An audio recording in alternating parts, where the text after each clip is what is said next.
Hi, welcome to LA Doula's Doula training videos. So today we're talking about how do we run our prenatals.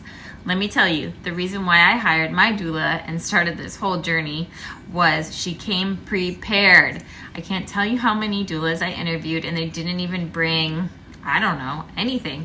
And so the first doula that I interviewed that had a folder with paperwork, things I could take home. This made me feel confident and secure that she would also take good care of me. So when you are running your prenatals, you don't want to just meet with them for an hour and talk la-da-da-da. What would be best is going onto canva.com and making a PDF that your client can move along with you. You can share, whether you're doing it online or in person, you can print it out. This will also help you to keep the flow going. So what do you want to do for your first prenatal?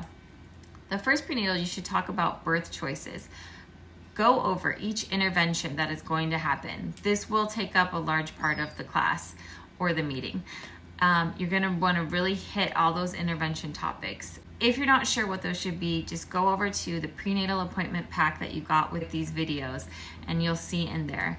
But it is really important, probably the most important, and this also helps you to write their birth plan as you go. You talk about each intervention and then you add it or subtract it from their birth plan. Next, you want to talk about questions for their care provider. This is especially important if you're meeting them towards the beginning, and this way you can help them to choose and get a good care provider that's going to set that team up for you guys. That's also in your prenatal appointment pack. Talk about the role of a doula versus the partner. You're going to want to really have a page in there for the partner, things that they can do to make them feel a part of the birth, simple techniques. I like to call them my water boy or girl, but we all know the term water boy, and this means that he gets the water to drink, the washcloth for her head, gets her in the shower if she needs to, gets her in the bath if she needs to. I say all things that apply to water, that's what you're in charge of. The hip squeeze, and you want to explain to them how a doula is not the same as a partner because you're there to support the whole team. You're there to take over if he or she needs to go get coffee, that sort of thing. Establishing a good rapport with the partner is also important. Next, you're going to want to talk about mom's expectations for birth. This also comes in your prenatal appointment pack. These are things like, does she want candles? Does she want essential oils? Does she want music?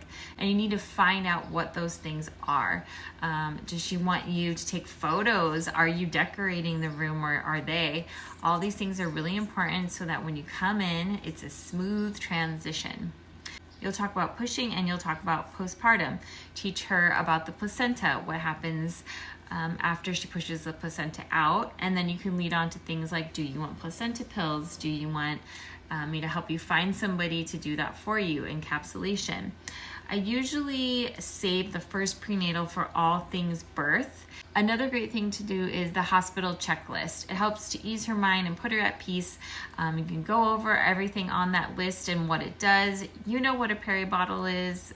You know that she needs chapstick because she's going to be breathing a lot, but she probably doesn't even think of that. And I saved my second prenatal for all things postpartum and breastfeeding. You don't want to have these really, really long prenatals. It's a lot of information and it's a little hard for them to concentrate as well as can get boring. So for your second prenatal, talk about breastfeeding and talk about postpartum. You go over the postpartum checklist, all the things she needs to buy, how to make padsicles, sitz bath. People don't know what these things are. All these checklists are also in your prenatal appointment pack, so I made it very easy for you. Breastfeeding is another important topic. I usually go over the different positions, what happens in the milk stages, all the things that she can buy to help transition to breastfeeding easily, such as nipple butter or the haka.